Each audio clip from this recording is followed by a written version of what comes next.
Good afternoon. I'm Uncle Ken.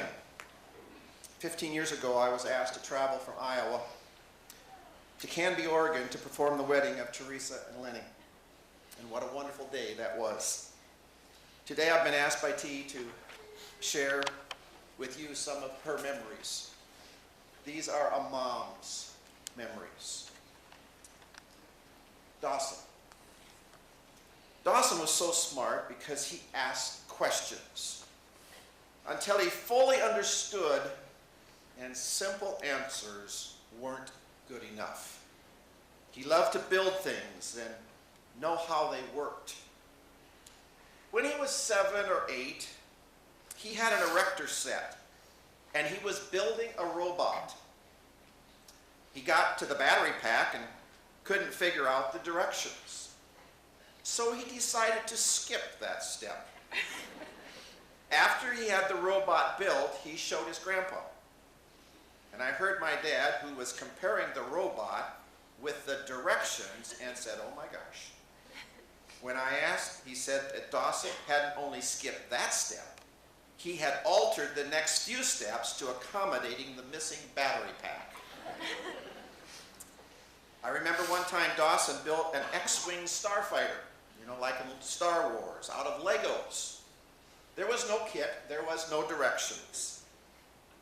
But it did look like an X-Wing. And the ship's wings even popped out like an X-Wing should.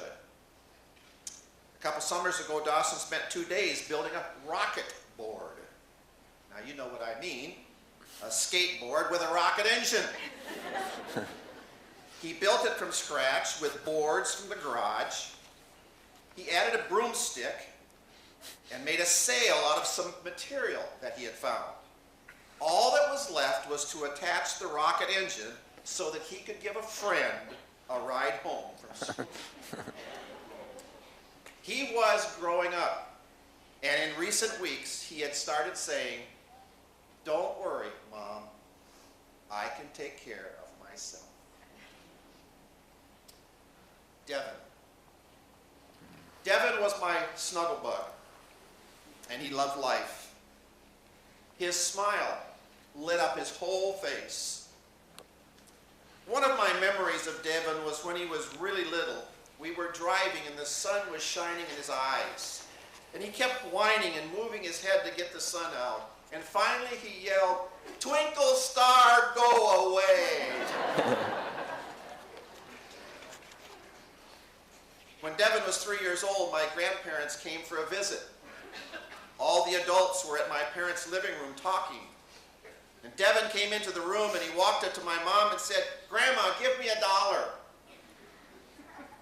My mom was a little stunned and said, "What?" "Give me $1 and I'll give you a drink." Mom said she wasn't thirsty. But Devin repeated himself, "Grandma, give me $1 and I'll give you a drink." And they went back and forth for a bit until Mom said, "Devin, if I was thirsty, I'd give a drink from my own water bottle." And she reached for it.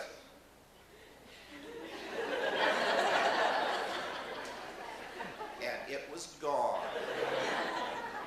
It seems that Devin had snuck off with her water bottle and was trying to sell it back to her for $1. It was in that moment that I knew Devin was going to keep me on my toes. In recent years, Devin started saying some of the strangest things that we call Devinisms. My favorite went like this: "Mom, do you know how Adam named all the animals?" And I said, "Yes." "But Mom, who came up with all those words?" "Well, honey, I think God did." "No, I think it was Eve."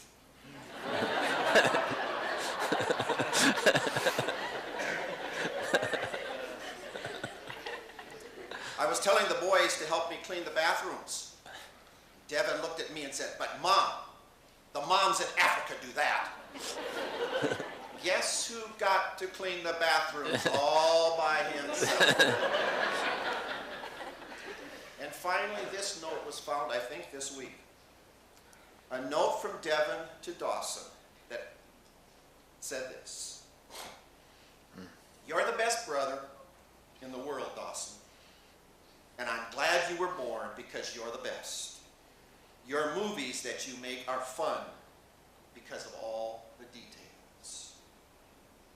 And Mom concludes by saying that even though they fought and they drove each other crazy, they were as close as any two brothers could be. And though my heart is breaking to have lost them both for their sake, I'm glad they are together. There's a whole family of uncles back there that says, we love you.